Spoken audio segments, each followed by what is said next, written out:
fighting with Game of Thrones and Money in the Bank. So we're really happy you guys came out because I'm not watching Money in the Bank live to do this commentary for you guys. So you should be really honored. You're welcome. And Alexander, the consummate professional, bringing his big life total dice to make our job very simple. Hell yeah, Dennis. Modern is actually really good right now. I think that it's in a good place in the sense that it's... For a while, it was very... What's the word I'm looking for? Very uninteractive. And I mean, to a degree, it is uninteractive still, but you can see a match like this. Esper Control versus Golgari midrange. Like, the most interactive matchup you're going to see in the Modern format. Dan going here on a mulligan to 6 against the Golgari deck, not where you want to be. It was dull. It was pretty dull for a long time. And especially, I think, with Modern Horizons, I think that what they're trying to do is make this format a lot more combo, what's the word? Like, anti-combo. They're trying to be much more hateful toward it with Flusterstorm and Force of Negation. So I really think that they're trying to make these fair, interactive decks fight a lot more.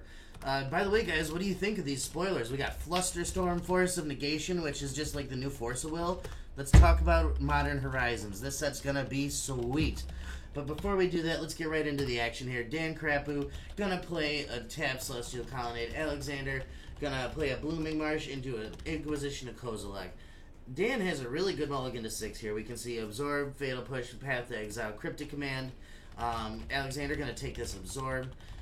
You're going to see a land drawn off the top, land for Dan, and then pass to the turn. Alex going to mess up his whole deck as he draws another Inquisition. That's really good.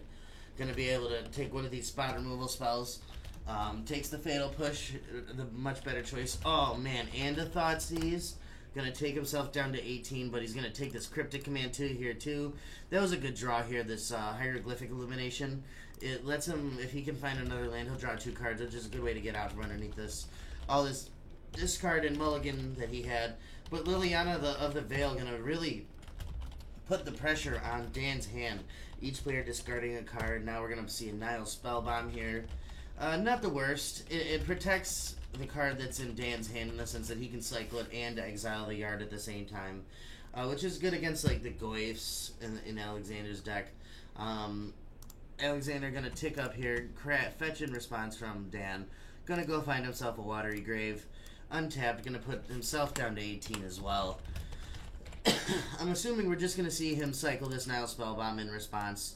See if he can find something he wants to discard less than the Hieroglyphic Illumination, which he does in the Celestial Colonnade. He really wants to find an untapped land here. He's in a very bad spot. Oh, man, and another Thoughtseize from Alexander. This game's about over, so... Oh, no, you don't cycle in response. Takes the path anyway. Yeah, you just lose the path. Oh, and a Tarmogoyf. Empty-handed here from Alexander, but with a Liliana 6 and a Tarmogoyf in play, Dan just going to play that land that he wanted last turn and pass. Oh, this is rough. Assassin's Trophy going to take care of your Celestial Colonnade. Liliana's going to tick up to 6. We got land, instant sorcery and creature from Alex. Land from Dan. I think the Tarmogoyf is a 5 power. Our land and artifact too, so a 5/6 Goyf.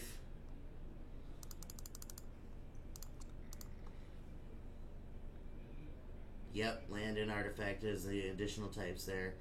Gonna put Dan all the way down to 12. He's gotta find some really big help here. 3 mana. Kaya. That is not what he needed. That does not do anything. No.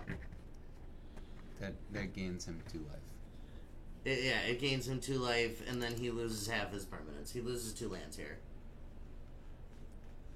So I think, Alexander, if it's me, I just -6. You put the islands and the Kaya in one pile, and then 2 non-dual, the 2 duels in the other pile. Or maybe Kaya Island or Kaya Duel versus 3 lands. Maybe you can get 3 permanents out of the deal.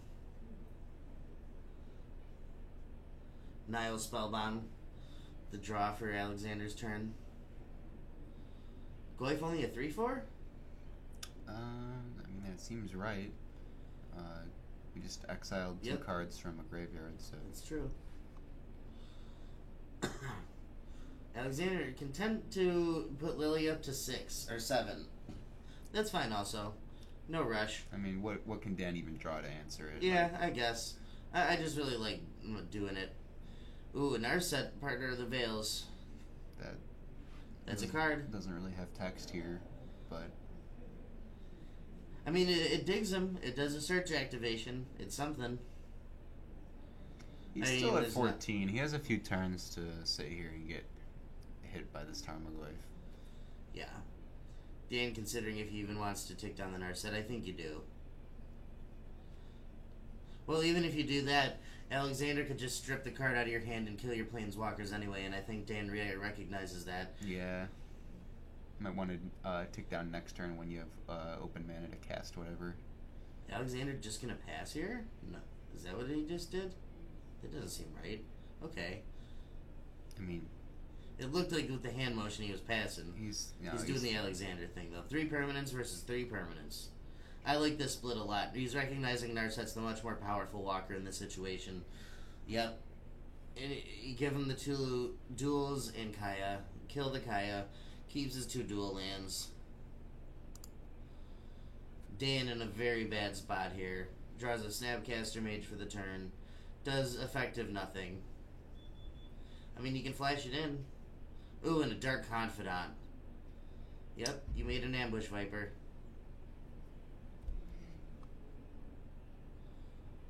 Well, if he didn't have that Dark Confidant, he could have, like, waited for Tarmogoyf to swing in and then flash that in and kill Liliana on the backswing. Well, he was ticking up the Lily. Yeah, he Alexander correctly ticking up first before attacking. Yep. Alexander, Master of the Archetype. Ooh, gonna take 3 there for a Tireless Tracker. Alexander totally cool with that.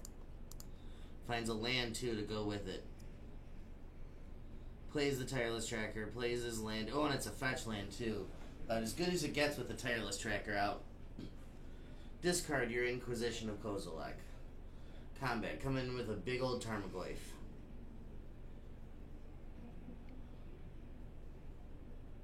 Fetches.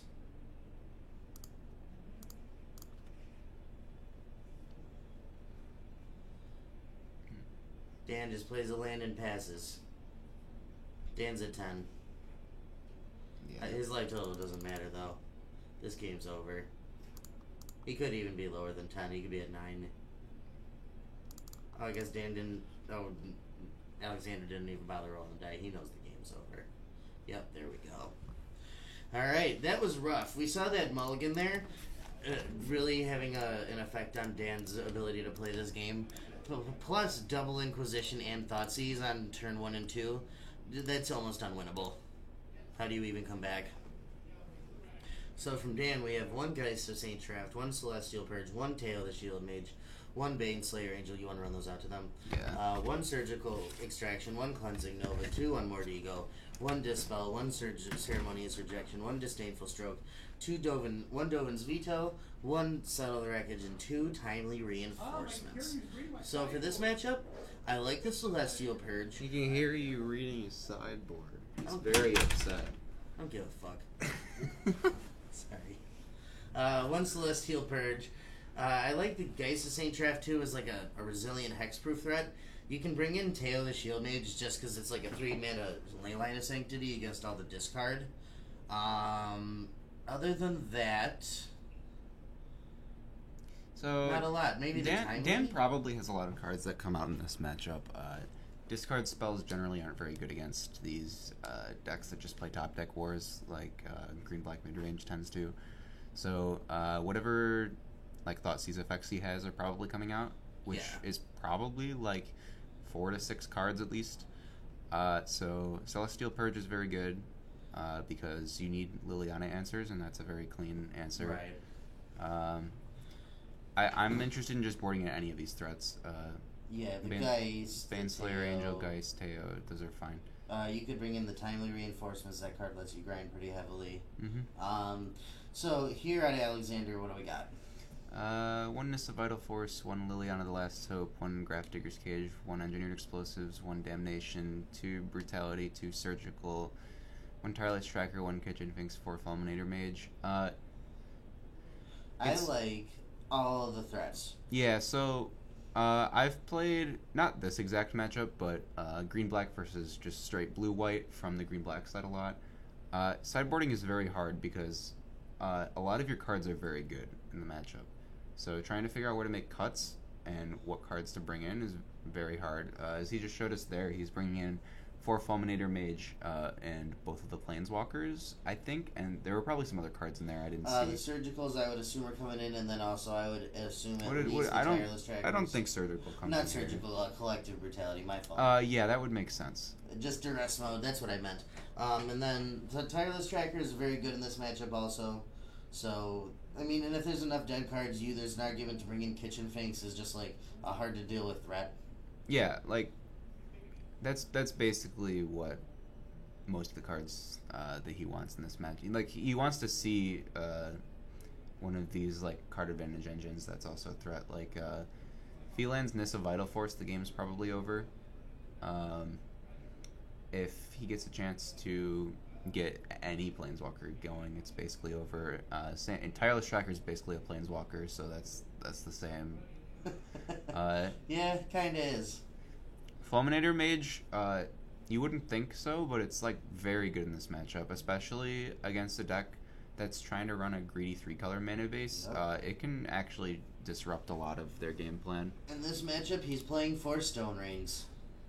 I mean, Totally fine. He's trying to do stuff like put Absorb and Cryptic Command in the same deck, and that's pretty easy to disrupt with some land destruction. Yeah, and you can, like, very easily cut him off his Black Splash. Oh, man, and he's immediately taking a mulligan. Yeah, he had only Celestial Colonnade and, like, Fatal Push as his 1-mana removal spell, so... Alex keeping. We're looking at another quick round here. I think in this matchup, Alexander's probably favored. Like, on paper. Oh, yeah. He's got a lot of very disruptive elements. His removal lines up well against what Dan's bringing. He's got a lot of very good threats. And just being on a mulligan is so rough. Mm-hmm. I don't know. If I'm Dan, I'm tempted to keep that 7. It had a Celestial Purge in it, which is very good in the matchup. And if you draw, like, basically any land, you're fine. And mulliganing versus a Thoughtseized deck is generally 18. bad. So Dan got to be breathing a sigh of relief that we didn't see turn 1 discard there. And we're not going to see turn 2 discard here either. Dan very happy about this exchange. Now he can chalk himself to 16, hold up this Logic Knot as a Force Spike. Hold up the Absorb. Fatal Push also. He's got options. So Alexander probably just going to run out the Scavenging Ooze to bait a counterspell. He's looking Tireless at Tracker. the Tireless Tracker is actually a 4-drop, despite the fact that it says 3 mana on it, because you want to be able to get a clue the turn you play it. Right. So he is just going to go with the Scavenging Ooze here. And it's going to meet this Fatal Push. Land? Ooh, there we go. Now we're cooking. Dan's in this game. Yeah, this is where he wants to be. Alexander keeping a hand that doesn't have any, like, turn 1 or 2 interaction probably means that Dan is in a good spot here. I'm going to see this Cryptic This draw this card. has to be countered. You can't let this resolve. No, absolutely not. Counter draws a card, draws a Thoughtseize. That's very good here, too. I like Dan's position. The top of his deck was very favorable to him. He's going to be able to take the second, the other Tireless Tracker, and then he can hold up Absorb for whatever threat that Alexander tries to present with. Mm-hmm. I do worry, though, that Dan does eventually have to stick a threat, and there are 2 Assassin's Trophies in that hand there. So he's got to get to a point where he can both play a threat and hold up a counterspell so he doesn't get Assassin's Trophied. And that might take a while, and by then, Alexander might have, like, top-decked enough threats to get back in this. For sure. I'm not saying he's out of the woods, but Dan's definitely not drowning like he was in Game 1. Yeah, that's Game true. 1 was an actual brutalizing. Nile Spellbomb. Gonna hold up this Logic Knot. Or you can just Snapcast or Fatal Push it. You might be able to just, you can let that resolve, because you've got plenty of ways to deal with it later. He's got a Spellbomb on the board, too. He can just make it a 0-1. Yeah, that's true. Let's see, what can Alexander find? Land, and was that another Tireless Tracker? I mean, he should have 4 post-board, I would assume, so... If it was, that's very big here. If it resolves, probably won't. I was gonna say, I think you just let it go for now. I think you're content.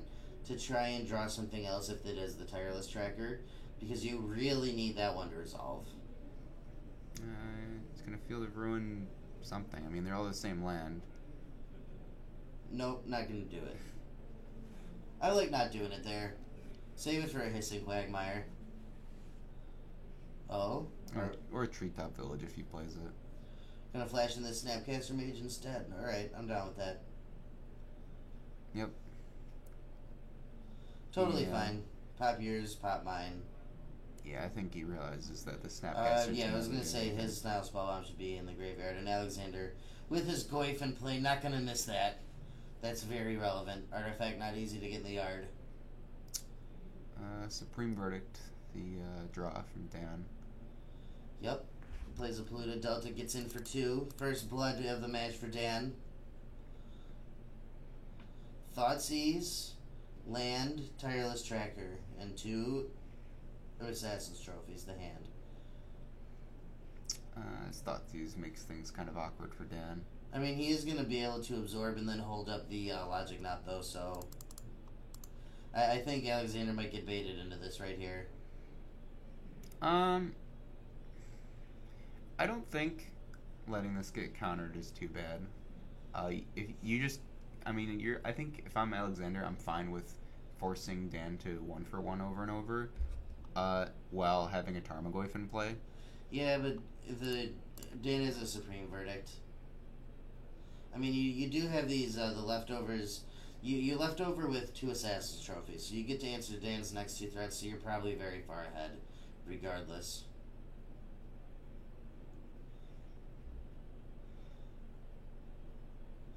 I'm very surprised that resolved. I don't know. Yeah, that seems incorrect to me. You can't let him get that clue. Yeah, I understand he wants to get more value out of the Supreme Verdict by getting 2 creatures with it. But at the same time, you really only got 1 creature with it because one of them replaced itself. So... Yeah. I mean, you do get to hold up the Logic Knot here, and he drew another Supreme Verdict. You do hold up the Logic Knot, which is good. Alexander gets to draw a card, draws a Thoughtseize. it was a Lily. Oh, it was a Lily. So, I mean, it worked out for him. Yeah, I mean, that was a very good thing to get a chance to Logic Knot, so... I mean, if he doesn't get to Logic Knot at that turn exactly, his line goes very poorly. He has a Hissing Quagmire in hand, though, so he's going to start doing damage every turn. Dan still has this Field of Ruin in play. Oh, okay, yeah. He has 2. I mean, you can trophy him, but that doesn't feel good. Yeah, you gotta save those. Oh, Field of Ruin of his own. I mean, that can clear out one of them. Yep. I think Alexander's just going to be content here to just draw and say go with sit behind these 2 Assassin's Trophies. Yeah, I mean, I feel like green-black top deck's better, so... I don't know if it top deck's better, because Dan draws a lot of very powerful Haymakers, like Teferi and Jace and stuff like that. But Alexander just has 2 Assassin's Trophies, so anything that Dan answers, it really doesn't matter, or draws. Because he can even wait to draw a counterspell and a threat, but he's still going to have to answer the second Assassin's Trophy. He's just going to burn one of his fields on dual land. Alexander can take this opportunity to remove the other Field of Ruin. I like that. Start getting in some beats with your not Scavenging Ooze, the land in your hand. Mm-hmm. Maybe he'll just wait till end step. I like waiting until Dan's end step. Maybe hope to make him use some mana and doing the Field of Ruin activation in response to take out one of yours. You could also just hold it and wait for a Colonnade to come down. True. That's probably what Alexander wants to do, to be honest. He's got the Scavenging Ooze to apply pressure, so he really doesn't need the Hissing Quagmire as of yet. So the Scavenging Ooze is going to get this Supreme Verdict out of Dan's hand. Scavenging Ooze is going to eat all of the stuff that he can. Yeah, get rid of all the Snapcaster Mage targets. Yep. Alex going to untap. What can we draw here? Another land. So he is flooding pretty hard. Mm-hmm. But Dan is too. I think at this point, since you have nothing, I would just Field of Ruin but There's that Teo. You get to make a 0-3. Alexander's like, sure, here you go. yeah, I don't know. This is kind of a weird one. I mean, if it comes down on turn 3 and it gets to sit out for a while, it's really good, right? Because it protects you against all the discard. Well, except for Liliana the Veil, but yeah. I mean the targeted discard. Right. Nile Spellbomb. Reasonable in this spot. Exiles the graveyard, redraws. Yeah, I'm thinking Teo probably will not be getting an Assassin's Trophy. I would be very surprised. Field of Ruin gonna target your Field of Ruin. Yep. Gonna come back with a Field of Ruin of his own. Dan not willing to let it go down lightly. Alright, so if I understand how that works properly, the first one fizzles and they both just search for one land. Correct. Right? Yeah. There it is. Dan gonna be like, you jerk. Yeah, and conveniently enough, that is Death Touch, so the walls don't matter. walls don't just block it forever.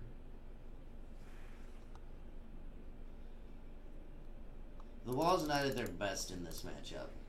No. Just a speed bump. Make another one. You found a path though, so that is an answer to the Quagmire there. Yeah.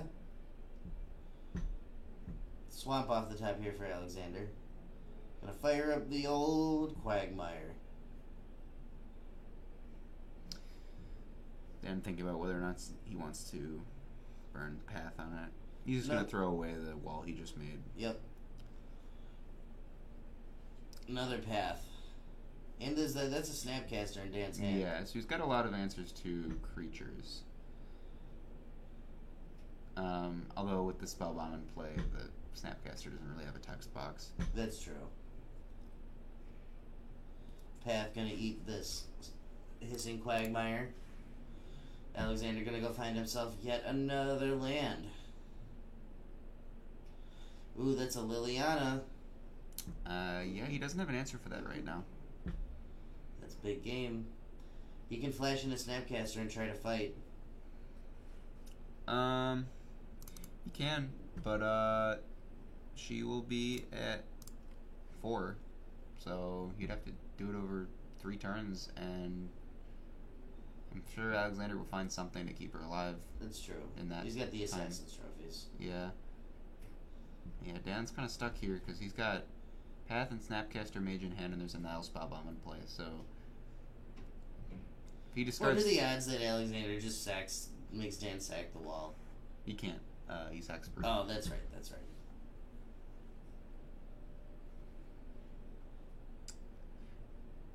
I don't know that I like getting rid of the Path there with the Spellbomb in play because now this Snapcaster Mage is completely worthless. I mean, if your intent is to flash it in at the end step last turn, I get it. To start trying to maybe pressure the Liliana, but just holding it, I don't like. Yep. It's a Detention Sphere. It's pretty good. Yeah. Unfortunately, we'll probably get trophied, but it's... I mean, it resets the Lily. Yep.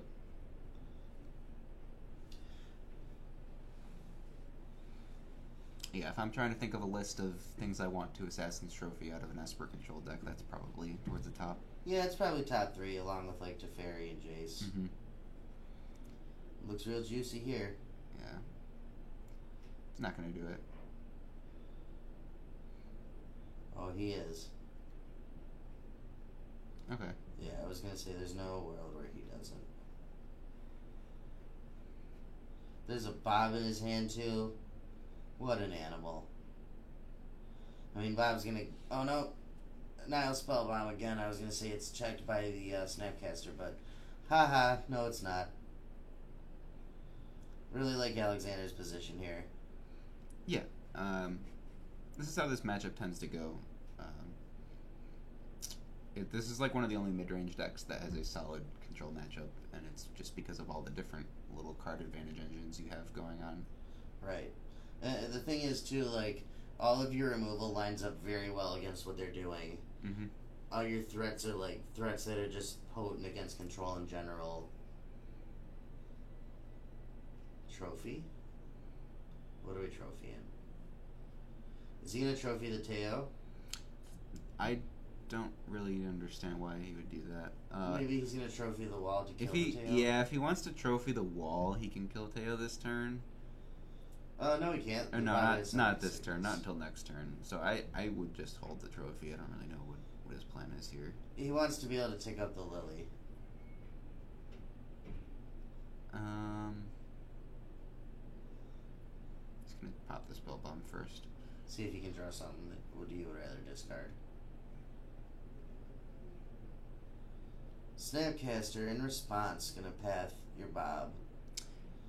Yeah, I mean, there was no real way for Alexander to know that Snapcaster was the last card there, so... Unfortunately, how that sequencing lined up for him. Yeah, so, like, I understand wanting to preemptively pop the spell bomb, but, I don't know, it might have been worth it to hold on to it, to react to something. So now he has to trophy the Snapcaster Mage, which doesn't feel that great. Now he's just empty-handed, but the Liliana definitely means he's ahead on board. Oh yeah, for sure. What's Dan have, a wall?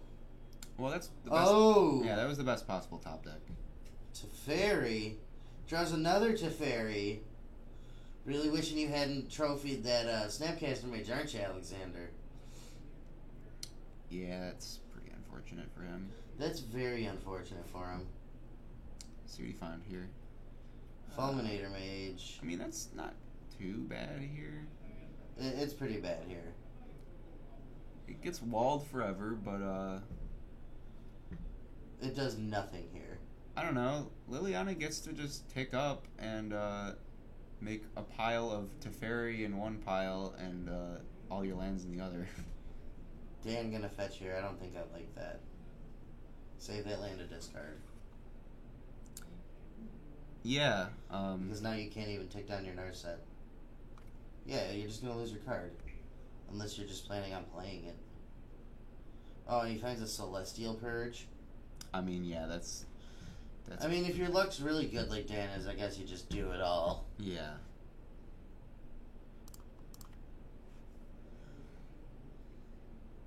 Sequencing be damned.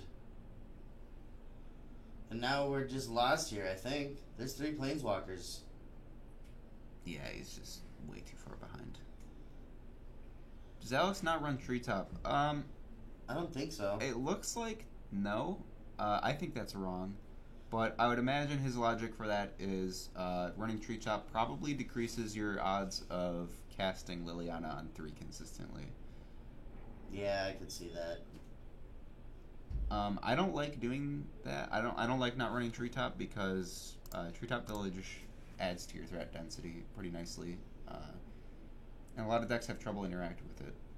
And Hissing Quagmire is not a very good man land, so I play a Treetop's way split. better. I mean, it is a duel though. It is, yeah. You basically have to run some number of copies of it just because it's a black source. Narset going down. What do we find? I assume we're just going to take this draw too?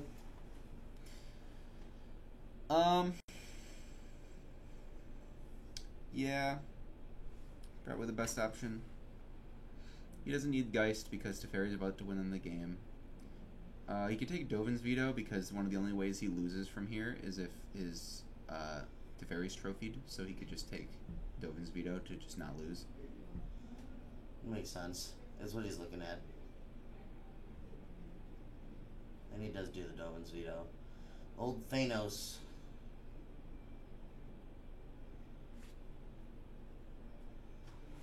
Untabs 2 lands. Alex? What do we draw? Another Bob. That's a little too late. I was going to say, doesn't do a whole lot here. Yeah, it's getting pathed anyway. Alex just going to scoop him up. Yep. Alright, game 3. Dan out of Mulligan managed to pull that one back. Yeah, it was looking rough for a while, and then Alexander just couldn't find any threats to keep the pressure on. He flooded out very hard toward the mid-game. Mm-hmm. Looks like they're going to adjust their sideboard plans slightly. Esper control, especially this build, is not extremely common, so I wouldn't be surprised if Alexander thinks he didn't sideboard correctly. He wants one card for when he's on the play, maybe. That's also Abrupt possible. Decay. Yeah, Abrupt Decay against Teo seems good. Also against Narset, so I understand. Detention Sphere also. Yeah. Makes sense to bring that in. Looks like he's gonna take out the Teo, though, Dan, maybe. I mean, it really didn't do anything there, right? I mean, it has to come down on 3 for it to do anything.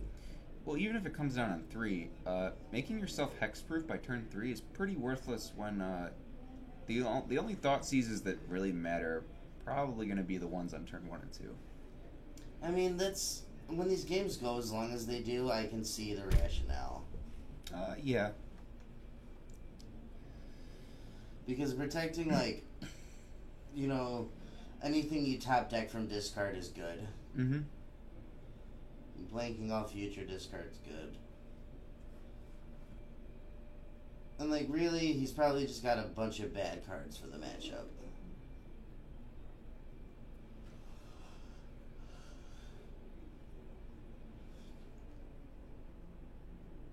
I think this is Alexander's match to lose, though. Oh, definitely. I am tired. He had a fairly slow hand game 2 that had no discard spells, so I think that is a little unusual for the deck. Yeah, he had no plays until turn 3. Really gave Dan a lot of time to recover from that mulligan. If we see, like, 1, even 2 discard spells in that game, it's probably much different.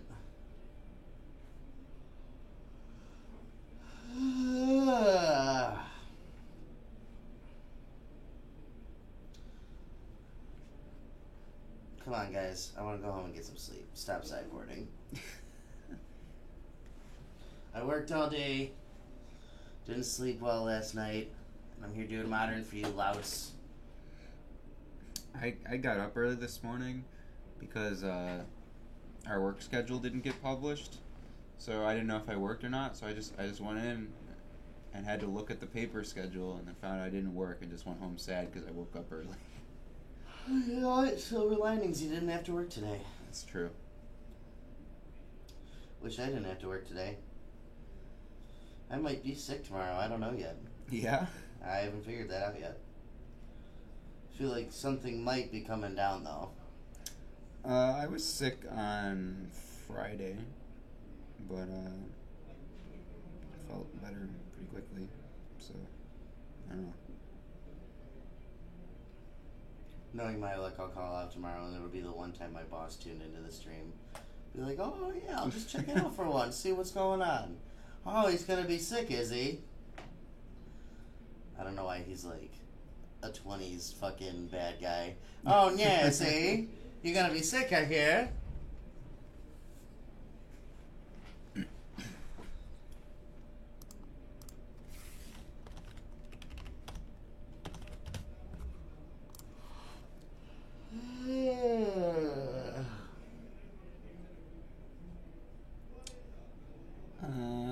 So this is pretty similar to the opener that Dan had game 1 that he ended up sending back. It has a tap land and a bunch of really good relevant spells, but he doesn't want to risk that. I think again I would have kept that, especially on the draw. It had a Nile Spellbomb, Celestial Purge. Those are both really relevant. And he's got 2 draws to find a land. I don't know. He's going to send it back, though. I mean, he won game 2 on a mulligan. I mean, maybe he feels like he can do better on 6 and still win. Yeah. It is really hard to mulligan against these Golgari decks. It shows a lot of discipline that Dan is so willing to do it. No respect for the discard. See, like, this hand's much worse, in my opinion. You've got... I mean, he's got that path made it a lot better. You've got an uncastable Narset. Kaya, which basically has no text box a lot of the time. Yeah, so now he just takes path, and then he's just stuck. I mean, you get stuck on one land game, the game's just over, and you take another set. Does not care about the path. And I mean, he drew a Hallowed Fountain too, so he's in the game.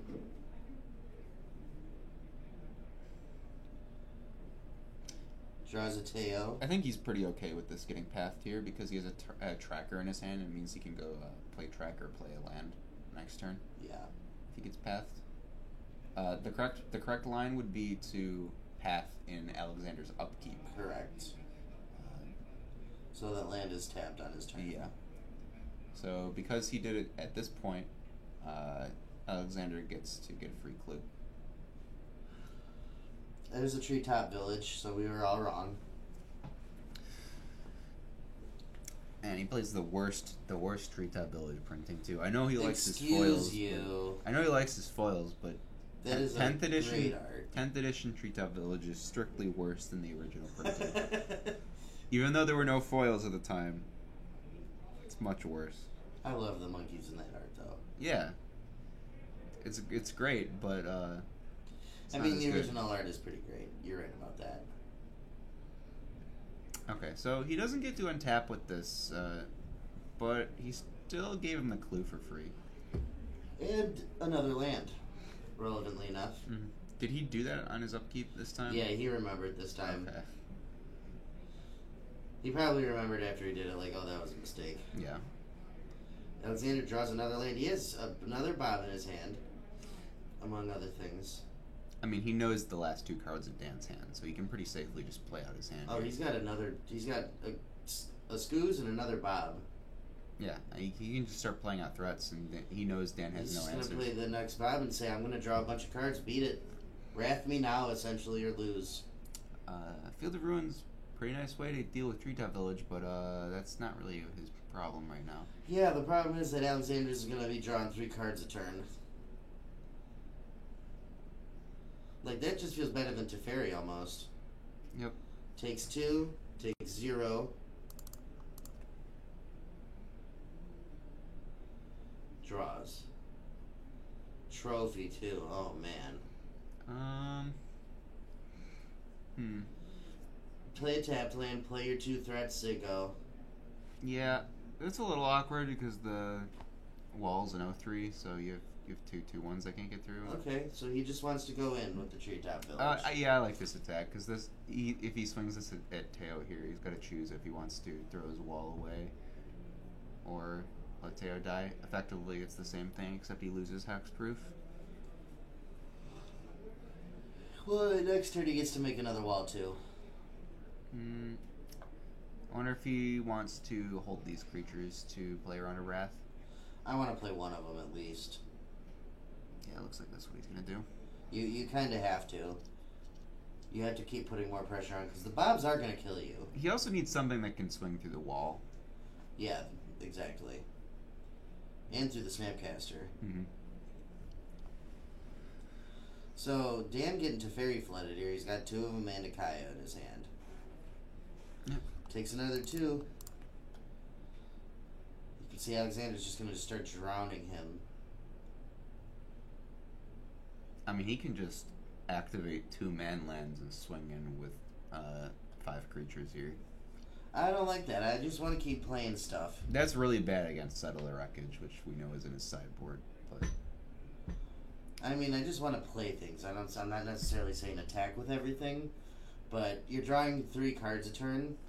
You need to play at least 1 threat a turn. You can't just, like, get it sitting on all these man lands, I think. yeah, he's just going to activate 1. Because, like, you have enough lands that you can attack with one of them. He's just going to go at Dan. He doesn't even care about the tail anymore. I mean, he doesn't have any reason to care. You get your future thought seizes. He's got nothing in his hand that cares, and he has a trophy if he really wants to look at Dan's hand. Trophy doesn't look at your hand. Well, I mean, he can trophy Teo and then thought seize if he draws it. Well, maybe he is going at, maybe we haven't resolved blocks yet. Oh, he does have the field. I forgot about that. Okay. Alexander totally fine with that. Snapcaster gonna eat it. Goyf getting real big. Not real big, but bigger. Land, sorcery, planeswalker, creature. Got a 5-4 or a 4/5 Goyf, not a 3/4.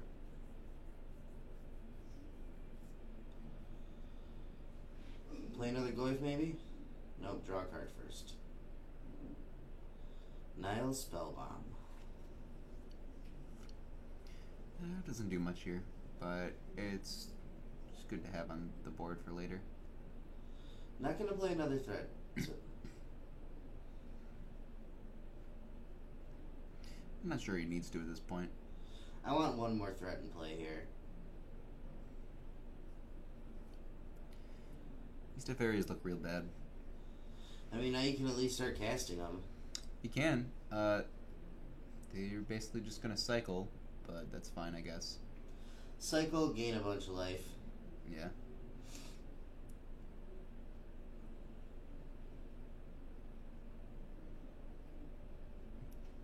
Three, 6. Take 6. Ouch.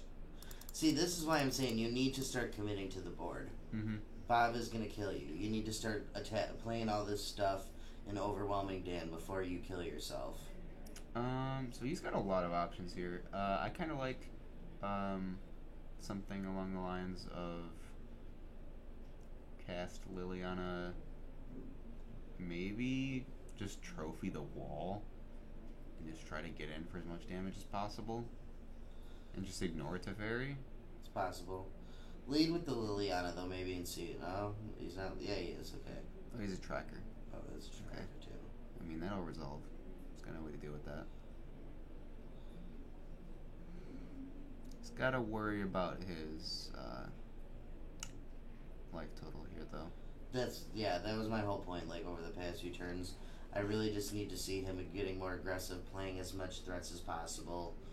You know, just trying to win this game as quickly as you can. Yeah, I mean, he's just going to swing all in here. You can't... the fact that Dan has 2 more Teferis in his hand, this is actually good for Dan. Because Alexander... Yeah... Oh, no, he has 1 more Teferi. If he has another turn where he reveals, like, a 2-drop and a 3-drop, he's just going to lose. Yeah. Trophy also cannot target your own creatures, so he cannot kill one of his Bobs before the trigger.